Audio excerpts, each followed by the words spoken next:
Today is a Sunday. Sunday nga, tama?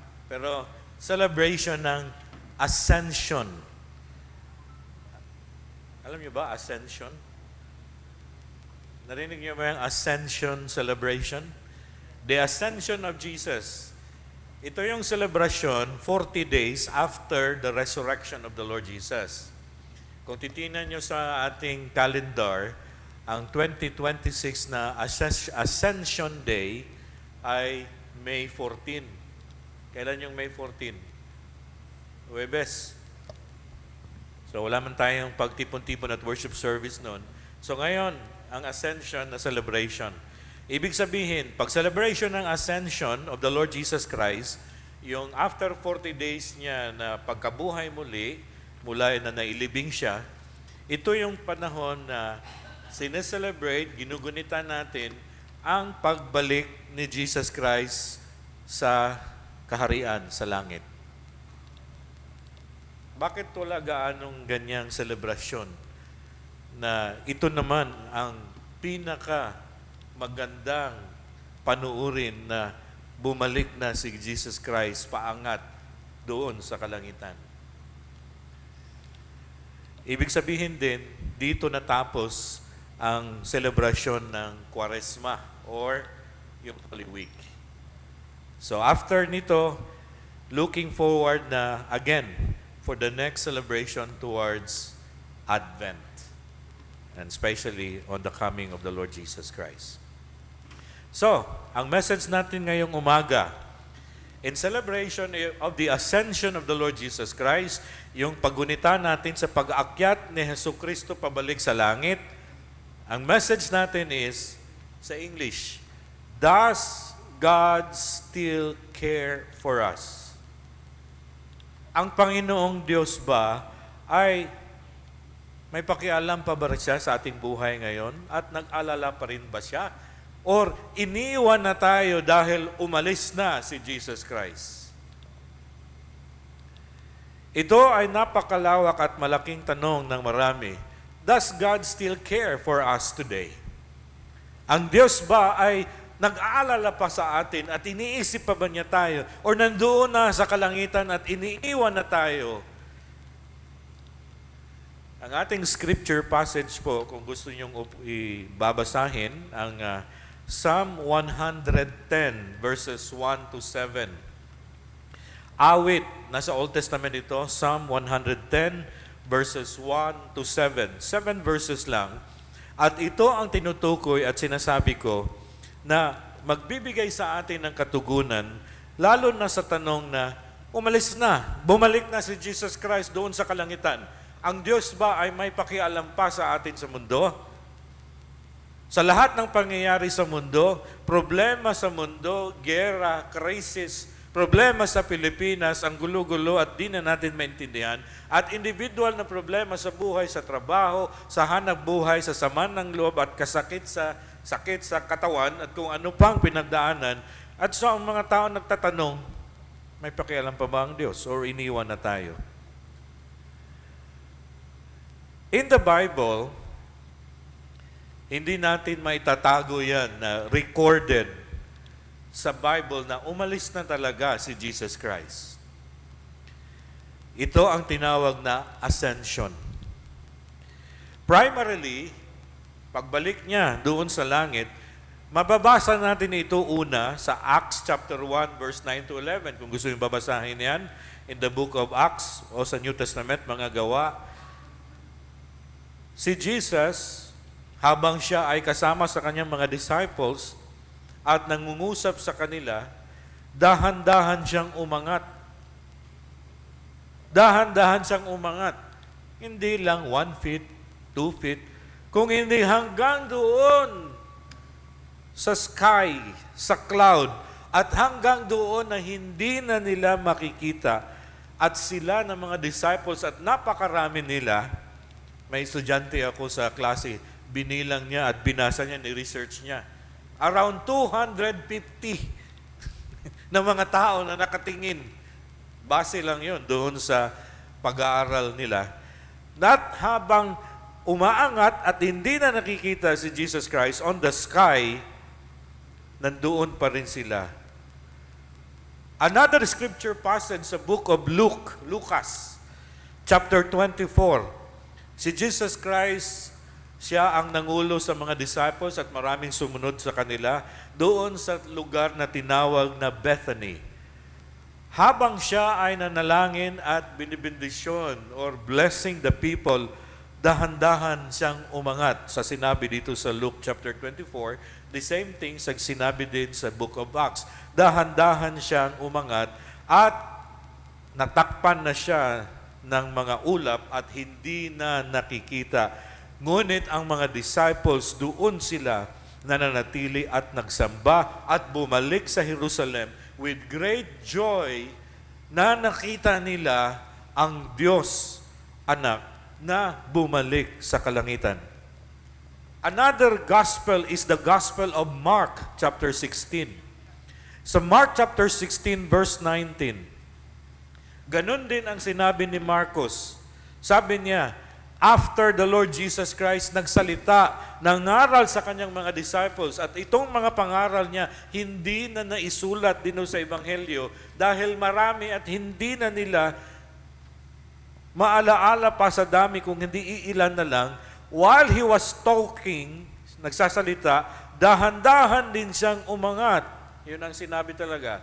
So, tatlong mga istorya at mga eyewitnesses na sila ng mga maraming disciples, parihas ang istorya na nagsasabi na habang siya nagsasalita, dahan-dahan umangat at paangat hanggang doon sa kataas-taasan at hindi na makikita ng inuman ng tao.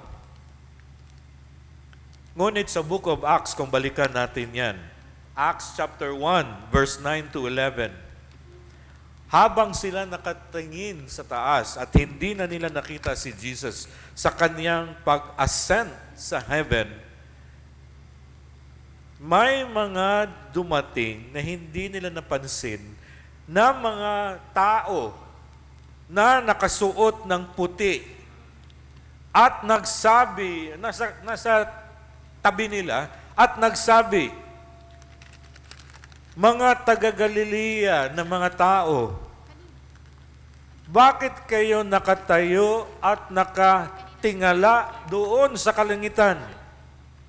Verse 11 ito ang sabi niya. Ito ang sabi ng mga tao nakaputi, and naniwala ang maraming mga anghel ito na nandyan lang sa kanilang tabi. Sabi nitong mga naka-white na suot, sabi niya, itong Jesus Christ na umangat at nandoon na sa kalangitan, siya din ang babalik muli. Wow. So, if there is the ascension of the celebration of the Lord Jesus Christ, ito din pala ang pag-alaala ngayon na mayroong pagbabalik muli si Jesus Christ. Ulitin ko, ang ating scripture na babasihan ngayon ay mula sa Old Testament, Psalm 110. At itong Psalm 110, magbibigay sa atin ng glimpse, kung sa English, glimpse. Sa Tagalog, tiningnan ko, siguro tama ito, sulyap. Tama ba? Sulyap ng mga ganap sa mga pangyayari nung si Jesus Christ uumangat na pabalik sa langit. Kasi ito ang mga tanong ng mga tao. Ano ang mga pangyayari na yon?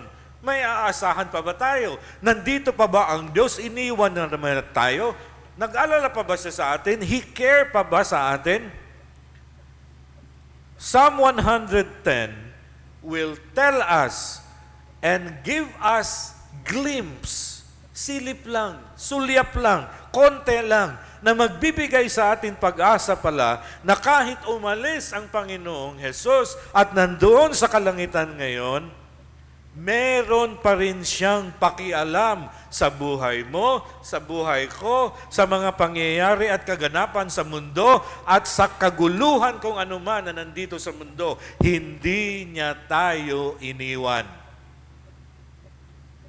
Walang amen? Sabihin mo sa katabi mo, kahit umalis na si Jesus, nag-ascend sa langit, hindi kanya iniwan. Sabihin mo, parang ayaw mo maniwala. Bakit nandyan ang Psalm 110? Nagtatanong tayo, bakit ang Psalm 110? Nasa Old Testament yun. That is around 400 years before the time of Christ. Bakit ito ang tinitingnan ngayon about the ascension of the Lord Jesus Christ?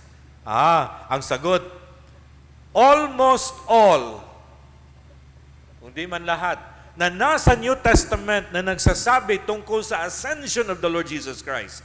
Even up to the book of Revelation, the last book of the New Testament, palaging bumabalik sa Psalm 110. Ano ba kasi ang nasa Psalm 110? Ito ay isang pananaw na hindi pa nangyari pero sinabi niya at nangyari ito sa naganap sa kay Jesus Christ. At ito ang ating pag-aralan at titingnan ngayon. Kasi ito ang nagbibigay sa atin ang Psalm 110, ang sulyap ng mga pangyayari at ganap nung pag-ascend, pagbalik ni Jesus Christ doon sa kalangitan. Ano ito? Number 1. Anong masulyapan natin dito? Una, in the celebration of the ascension of the Lord Jesus Christ, ating nakita at masulyapan about the bodily ascension of Jesus up to heaven. Ano yun? Bodily. Ano yung bodily? Buong katawan niya ay umakyat, papunta, paakyat sa langit. Kung isipin mo, simple lang yun, no? Buong katawan niya umakyat. Normal, siyempre, alangan naman ulo lang. O alangan kalahating katawan, hindi ano yun. Buong katawan niya, pagkatao niya, ang umangat. Now, imagine mo ito. This is about pagbalik ni Christ doon sa kalangitan. He returned into or up to heaven at bumalik siya ngayon na dati tinawag siya dito sa mundo at ang favorito niya na tawag sa sarili, Son of Man. This time, buong katawan niya bilang tao, umangat at tinawag na ngayon, the Son of God. Dalawa, anong ibig sabihin nito? Si Jesus Christ, yung pinanganak siya, sabi sa Bible at pinag-aralan natin to, ay incarnate. God incarnate. Nagkatawang tao at pinanganak talaga siyang totoong tao. At katulad mo at katulad ko, may body, soul, and spirit.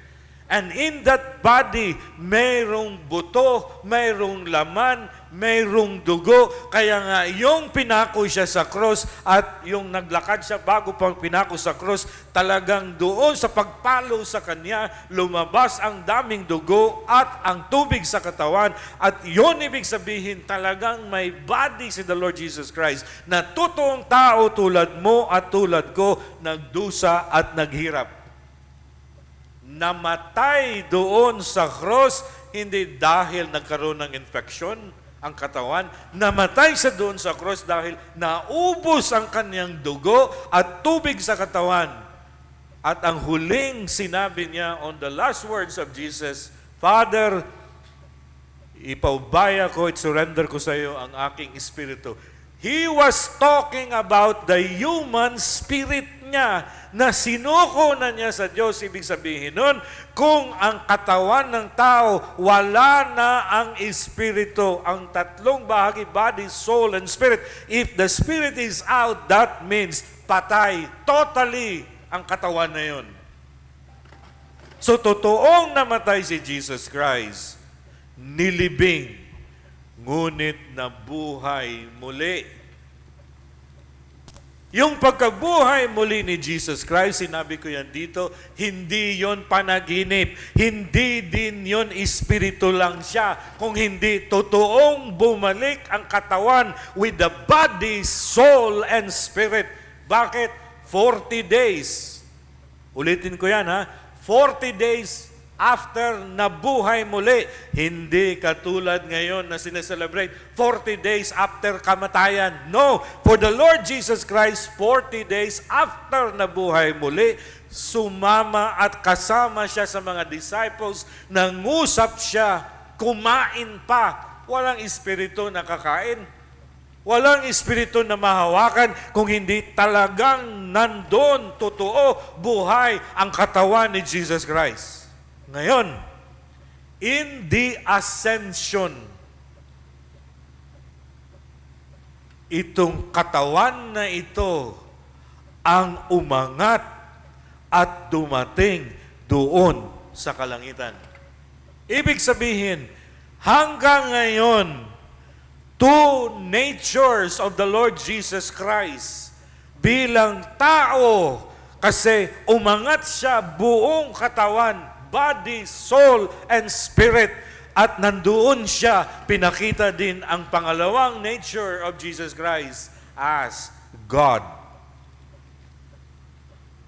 God and man, Jesus Christ, totoong umangat at bumalik sa kalangitan. Anong significance nito? Anong ibig sabihin yan?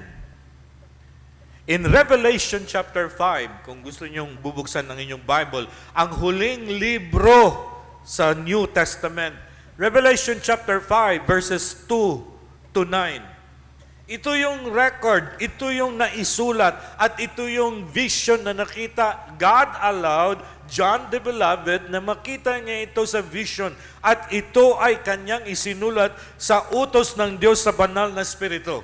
God allowed him to see this. Anong nakita niya in Revelation 5, verses 2 to 9?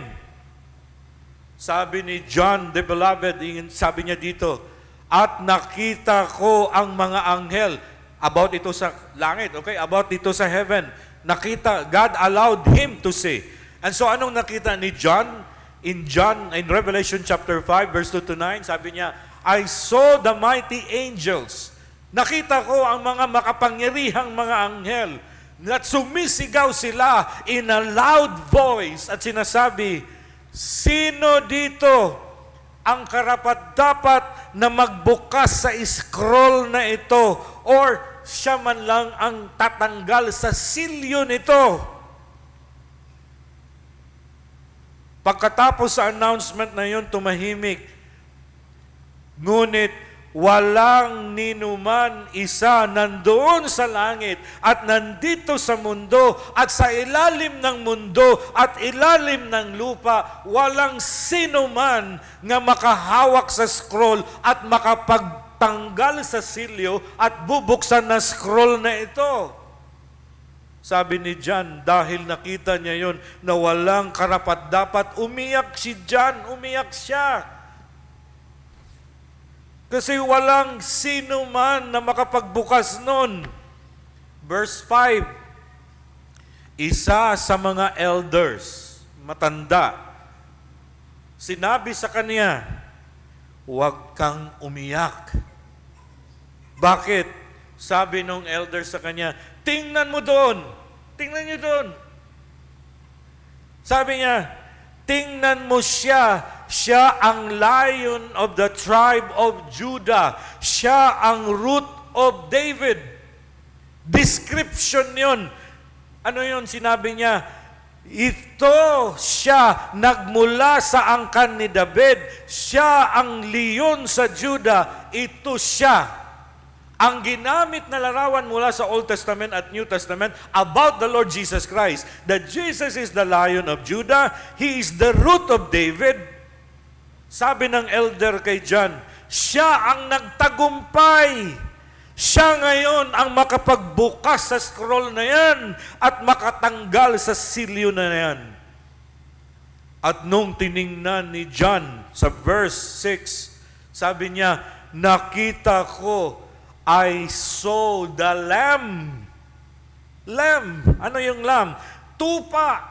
Ito ang pagsalarawan na si Jesus Christ. Sabi niya, nakita ko ang isang tupa na nanggaling sa kamatayan. Nagmukhang kagagaling lang sa kamatayan. Ngayon nakatayo sa sentro ng mga trono na yon. At siya'y lumapit. Ibig sabihin, mula sa ascension ni Jesus Christ, dahil nabuhay siya muli, umasen siya, umangat. Ngayon nakita ni John doon sa kalangitan, nakatayo at naglakad at kinuha niya ang scroll. He went and took the scroll from the right hand of him who sat on the throne. And because of this, the 4 living creatures and the 24 elders and all of this in the heavens, sila ay binagsak ang kanilang sarili at sinamba at sumamba sa Lamb of God na yun na si Jesus Christ. At umawit sila sa verse 9.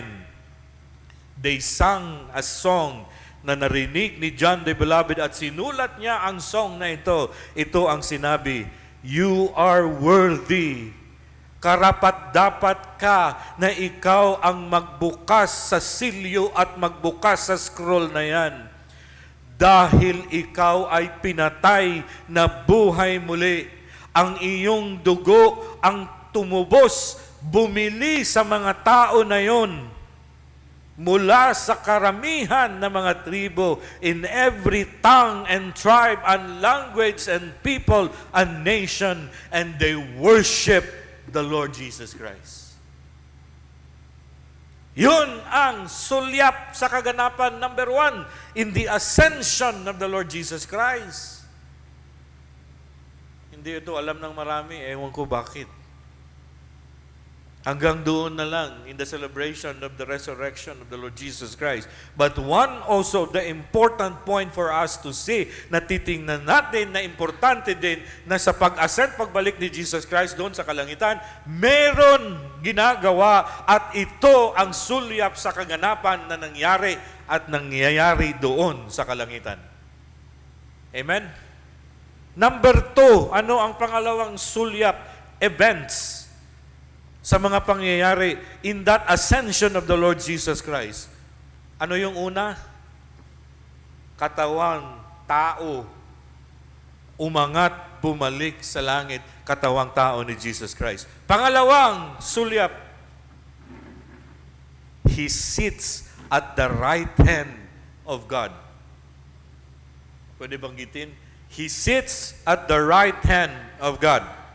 He sits. Nababasa yan sa Apostles' Creed, sa Nicene Creed. Nandoon siya nakaupo sa kanang banda sa Diyos. Psalm 110 verse 1, basa. "And the Lord says to my Lord, sit at my right hand until I make your enemies a footstool for your feet." Sinabi dito, maupo ka sa kanan kamay hanggang lahat ng mga kalaban matalo at nandyan sa ilalim ng iyong mga paa. Anong ibig sabihin nito? Kapatid, in the ascension of the Lord Jesus Christ, sa pagbalik niya sa kalangitan, ito pala ang picture, ang litrato na si Jesus Christ ngayon, nandoon na at the highest place in the heaven, at nandoon siya, mayroong autoridad.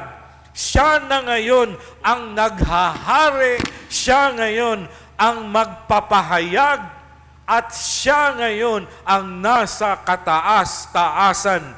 He is the triumph one. Siya ang nagtagumpay over all enemies. Philippians chapter 2, Pilipos, sa New Testament, verses 8 to 11, anong sinabi dito? Sinabi dito ni Saint Paul, nakita siya na dumating sa mundo at nagkatawang tao, incarnate God. He humbled himself, nagpakumbaba at sumunod sa kagustuhan ng Diyos Ama, even up to the death on the cross. Namatay siya doon sa cross, ngunit nabuhay muli. Verse 9, therefore, God exalted Him. Ang Diyos nilagay siya sa kataas-taasan, up to the very highest place in the heavens and in the earth, and gave Him, binigyan siya ng pangalan na walang makahihigit sa kanyang pangalan. Kaya sinabi sa Philippians chapter 2 verse 10, sa pangalan ni Jesus Christ lamang lahat ay will bow, yumukbo, lahat ay luluhod, lahat nandoon sa kalangitan at lahat nandito sa mundo, lahat na may dila at lahat na may paa, silang lahat will recognize, kilalanin na si Jesus Christ lamang ang Panginoon at si Jesus lamang ang Hari. All for the glory of God the Father, God the Son, and God the Holy Spirit. Ito ang ganap, ang sulyap na pinapakita sa atin. Anong nangyari sa ascension of the Lord Jesus Christ? Nandoon na siya sa kataas-taasan.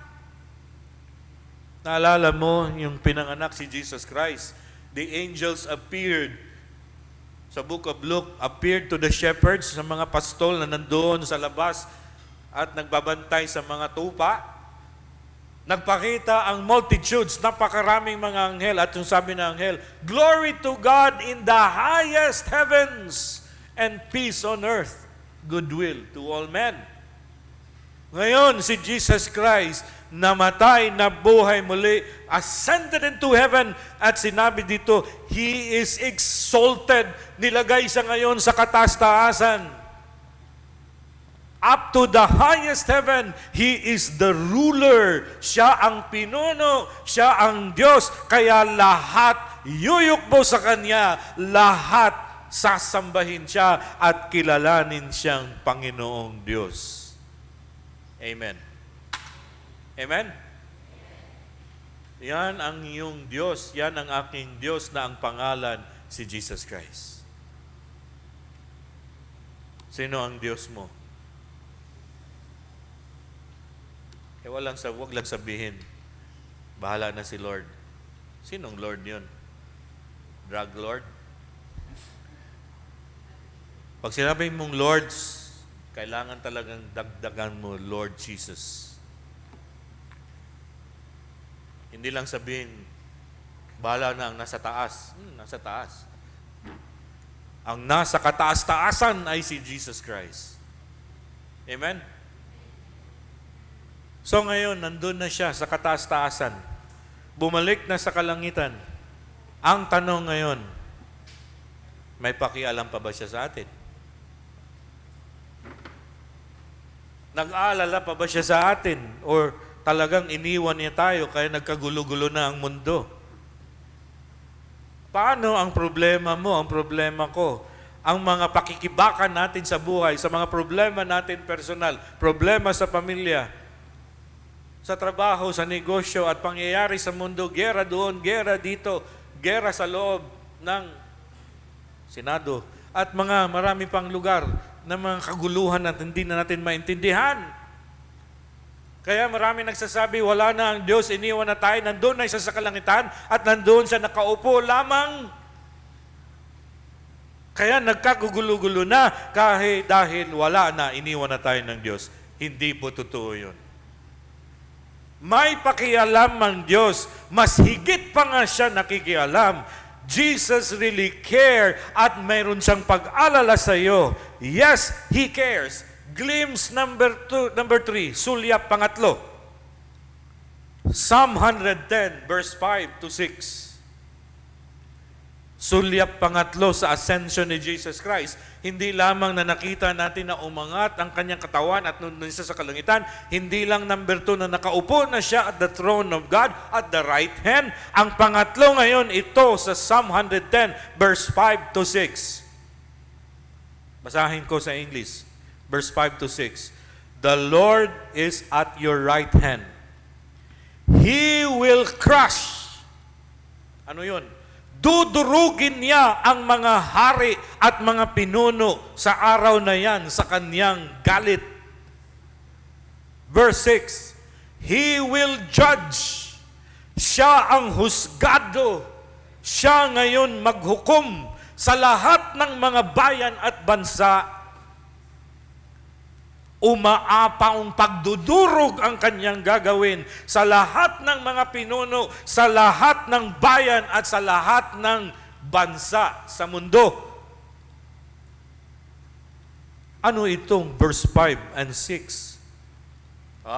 In the ascension of the Lord Jesus Christ, kaya pala importante din isa-celebrate, gunitain natin the ascension of the Lord Jesus Christ dahil ito pinapakita dapat sa bawat isa at bawat Kristiyano and especially in the church, the body of the Lord Jesus Christ, na ito pala the ascension of the Lord Jesus Christ na nakaupo siya doon sa kaharian, nagsasabi sa atin na sinasagawa niya ngayon ang katuwiran. Narinig niyo yun? Jesus is executing righteousness for all righteousness and justice. Kaya pala nandoon siya sa kataas-taasan as ang pinuno sa lahat ng mga pinuno dahil kailangan nandoon siya upang isagawa niya, siya ang manguna, siya ipapaslabas niya kung ano ang katuwiran at ang katotohanan at ang hustisya. Bakit? Because, makinig. Sabihin mo sa katabi mo, makinig. Ito ang ginagawa ng Diyos ngayon. Bakit sinasagawa niya ito, ang katuwiran, ang hustisya? Dahil pinagkatiwala niya ang pamumuno sa autoridad, sa panggobyerno, sa mga earthly rulers and leaders of this land. Ulitin ko, baka hindi nyo na-gets.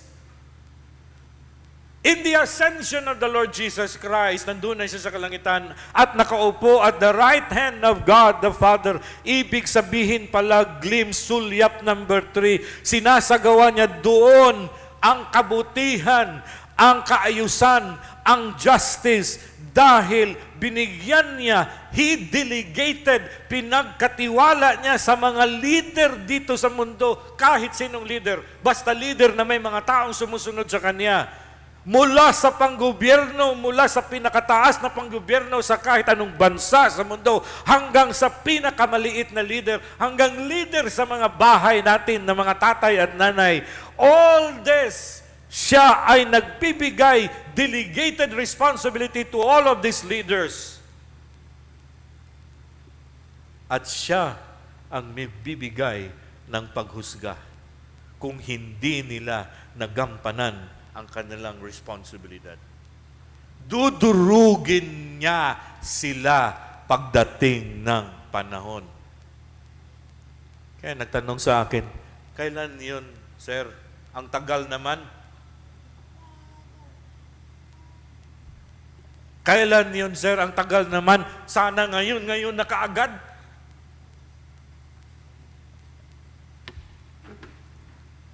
Ang sagot, tulad mo rin at tulad ko rin, na nagkasala tayo at nagkaroon tayo ng nagawang hindi maganda, binigyan niya ikaw at ako ng chance.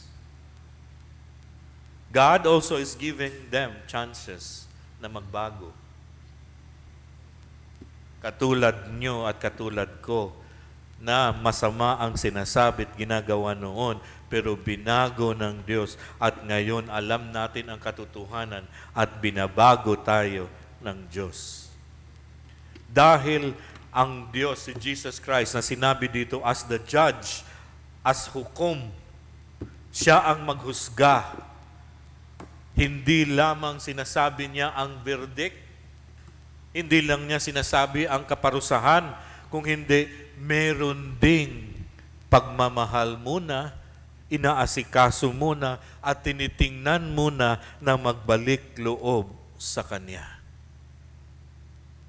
Pero, may pero, in the love and justice of God, dalawa yan eh.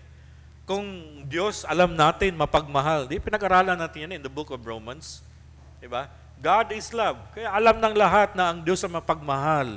Ang Diyos talaga, pag ang isang tao lalapit sa Kanya at humingi ng tawad, ang Diyos talaga yayakapin tayo at mamahalin tayo at papatawarin. Pero kung paulit-ulit na at talagang hindi na makinig, nandun na ang justice ng Panginoon. He will bring into punishment ang lahat ng kasamaan. Dadalhin niya na may katapusan din ang mga gumagawa ng hindi patas. Darating din ang panahon sa mundo na ang mga mandaraya ay bibigyan ng kabayaran. Darating din ang panahon na ang mga sinungaling ay bibigyan niya ng punishment, lalo na kung sila ay mga pinuno, leaders saan man, or leaders ng bayan or ng bansa, kahit doon sa kaliit-liitang leadership. Ito ang sulyap number 3 of that ascension of Jesus Christ. In that bodily ascension of His sitting at the right side of God the Father, He is also the judge. Number 4 at panghuli na sulyap of the ascension. Psalm 110 verse 6 to 7. Binasa ko na yung verse 6 kanina. Sabi dito, He will judge the nations, heaping up the dead and crushing the rulers of the whole earth. Ibig sabihin, dudurugin niya talaga, pero magbibigay pa rin siya ng chance. Pero kung hindi talaga, mas dudurugin pa niya hanggang mamatay. Verse 7, He will drink from a brook along the way, and so He will lift His head high. Ano ito? Ito ang pang-apat na sulyap na nagsasabi that the ascension of the Lord Jesus Christ, merong tinawag na second coming. Ano yung first coming ni Jesus? Yung sineselebrate natin every Christmas. That is the first Advent. Merong second Advent. Bakit merong second Advent? Ang second coming of the Lord Jesus Christ, this is the final judgment. Ito na ang pinal. Huli-huling paghukom. Ito na ang pagbunyag sa lahat ng mga parusa. This will be the end of all wickedness. Dahil nanalo at nagtagumpay na si Jesus Christ sa cross, na buhay siya muli at bumalik sa kataas-taasan. Ngayon, hahabulin na ang lahat ng mga kaaway na natira sa mundo. At ang total victory, ano yung total? Lubos na paghukom at tagumpay ng Panginoong Diyos ay Kanya nang ibubunyag dahil wala na ang kasamaan, tapos na, hindi na, at wala nang injustice, unfair, pain, sorrow, sadness, and madness. This means, ito ang tinitingala at hinihintay natin, ang pagbabalik muli ng ating Panginoong Jesus. Amen? Glimpse number 4 of the ascension of the Lord Jesus Christ. Ito pala ay nagsasabi, tulad nung mga nagsasabi ng mga taong nakaputi, nakasama ng mga disciples noon, yung nakita niyong si Jesus Christ nag-ascend with that body, siya din, katulad niyan, babalik muli mula sa taas, pababa. Second coming. Therefore, mga kapatid, the commemoration of Jesus' ascension, commemoration, paggugunita natin, at pagse-celebrate natin sa ascension of the Lord Jesus Christ, ito pala ay pagbibigay sulyap sa mga ganap at mga pangyayari mula noon, ngayon, at sa darating. Di mo ba napansin yun? Mga ganap mula noon, sa time ni Jesus Christ, at ngayon, sa ating panahon, at sa darating pang panahon. Past, present, future. Kaya hindi pwedeng sabihin, walang ginawa ang Diyos. Hindi pwedeng sabihin na ang Diyos ay walang pakialam na sa atin. Iniwan na niya tayo, hindi totoo. Dahil sinabi sa atin, ang sulyap of the ascension of the Lord Jesus Christ, umangat buong pagkatao, the human and the divine of Jesus Christ up to heaven. Pangalawa, nandun siya ngayon sitting at the right hand of God the Father. Bakit? Doon kasi number 3, He executes. Sinasagawa niya ang paghukom to provide justice, fairness. Pero dinidelegate niya, tinatalaga niya ang mga leaders sa mundo, mga pinuno dito. Dito natin ma-realize na nandito ang kapangyarihan ng Diyos. God cares for us. Nag-alala siya sa atin.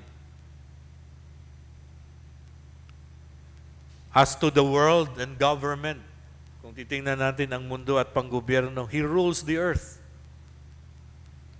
Siya ang pinuno sa buong mundo. So, siya ang naghuhukom. Kaya huwag mag-alala kung sasabihin mo, wala na atang katapusan, wala na atang pag-asa ang mundo. Okay, wala na atang pag-asa, mabago pa ang Pilipinas. Meron pag-asa. Meron. Darating ang panahon, nagbibigay lang pa ng panahon at chance ang Panginoong Jesus upang ipapakita niya ang kanyang paghukom. Merong katapusan ng kasamaan. Yung mga iba, nagbabayad na sila. Ang iba, hirap na rin sa buhay. Dahil ang Diyos may ginagawa sa ating bayan. He rules over the nations. Amen? At sa iyong mga pangangailangan at sa ating individual na sitwasyon, ang Diyos din may pakialam. Tulad ng sinabi ni Jesus sa Matthew chapter 6 verse 31 to 34. Do not worry. Huwag kang mag-alala. Huwag matakot. Tungkol sa iyong kakainin, tungkol sa iyong iinumin, o tungkol sa iyong damit at tirahan. Ang mga tao na walang Diyos, ito ang mga hinahanap nila, mga bagay sa mundo. Puro lang sikmura, tiyan ang kanilang iniisip. Sabi dito sa verse 32 sa Matthew 6, Our Heavenly Father knows, alam ng Diyos, Ama, ang iyong pangailangan. Kaya sabi niya sa verse 33, Seek first the kingdom of God and His righteousness, and all these things will be added to you as well. Hanapin mo una, uunahin mo ang Diyos, ang kaharian ng Diyos. Ano yun? Ang paghahari ni Jesus Christ na nandoon sa kataas-taasan ngayon. Yun muna ang sasambahin mo. Yun muna ang sasambahin natin, the kingdom of God and His righteousness. Ang katuwiran, gagawin natin kung anong matuwid, gagawin natin kung ano ang tama, gagawin natin ang karapat-dapat, kasi ito ang initiative. Ito ang inisyatibo at ginagawa ng Panginoong Jesus para sa atin. At sabi niya, Kung yan ang gagawin mo, unahin mo, to seek the kingdom of God, to honor the Lord Jesus Christ on the throne, at gumagawa ng kabutihan, itong lahat ng itong pangailangan mo, ibibigay niya. At dadagdagan pa niya. Ito yun eh. All these things will be given to you as well. Kaya sabi niya, sa gabila ng mga problema dito sa mundo, kaguluhan dyan nila, hayaan mo sila maging magulo. Makinig lang tayo ng news, okay? Huwag ma-stress. Huwag ma-rattle at mataranta. Hindi na tuloy makatulog at makakain. Pabayaan mo sila magkagulo kasi sila din yan may kagawan. Kaya sa verse 24 ng Matthew 6, sabi dito, do not worry about tomorrow. Huwag kang mag-alala. Sa bukas, hindi natin alam anong mangyari. Bukas, huwag kang mag-alala, pabayaan mo yung bukas, sabi ni Jesus Christ. For tomorrow will worry about itself. Yang bukas na yan, pabayaan mo yung bukas na yan na siya ang mag-alala sa bukas niya. Parang sinabi na yun. In other words, huwag kang mag-alala sa bukas kasi mayroon tayong Diyos Ama. Ang bawat araw, ito sa huli, verse 34, each day has enough trouble of its own. Bawat araw talaga, meron talagang problema araw-araw. Kagaya, pabayaan mo yung araw na yan. Anong araw bukas? Lunes. Anong petsa? Ay naku, bayad na naman ng last week na naman. Huwag kang mag-worry. Sabi doon, kasi ang pag-worry na yan, araw-araw yan. And so Jesus said, do not worry. Ang nagwo-worry, itong mga taong walang Diyos. Mga pagano ang tawag niya dito eh. Pero ang mga anak ng Diyos, meron tayong Ama na nasa langit.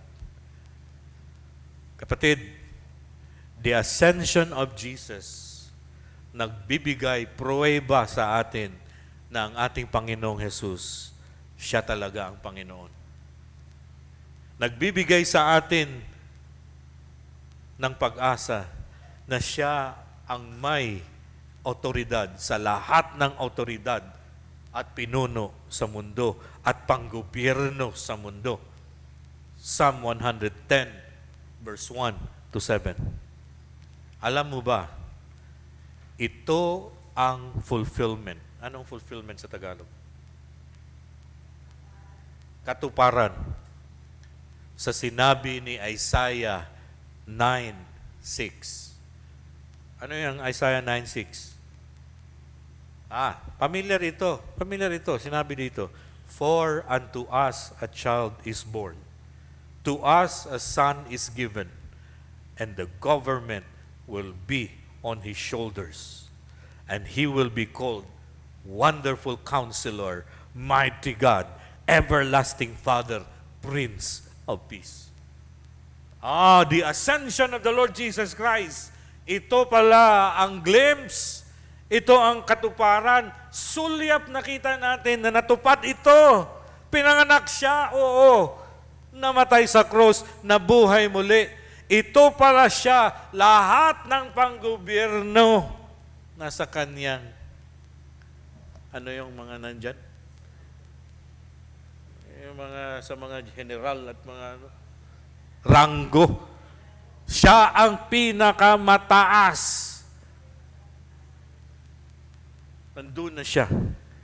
He is called Wonderful Counselor. Mighty God, Everlasting Father, Prince of Peace. Yan ang Panginoong Jesus natin. Amen? Let's pray. Father in heaven, thank you for your great love to us. At sa pag-ibig na yan, walang pagdududa at pag-atubili na binigay nyo ang iyong buktong ng anak, si Jesus Christ.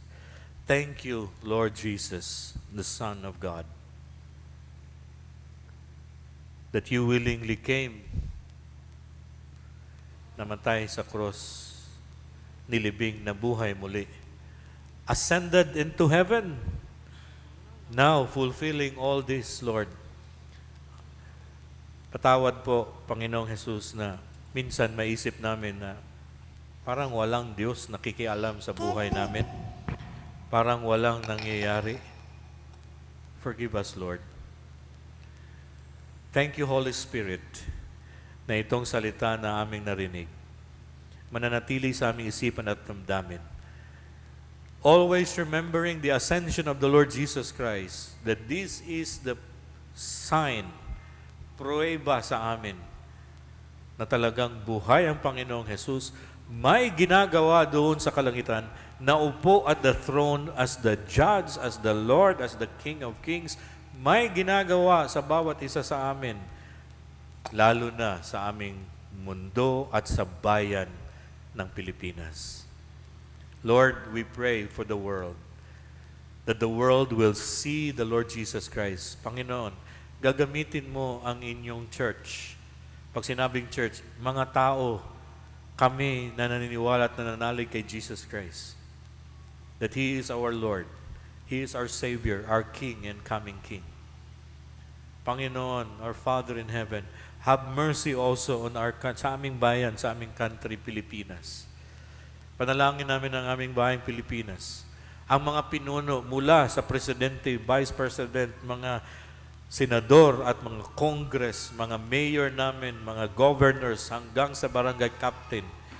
Lord, may you will convict them and give them the heart, mga puso, Panginoon, na ikaw ang kikilos, ang katarungan, ang katotohanan, justice, walang kasinungalingan, dahil ito ang iyong ninanais.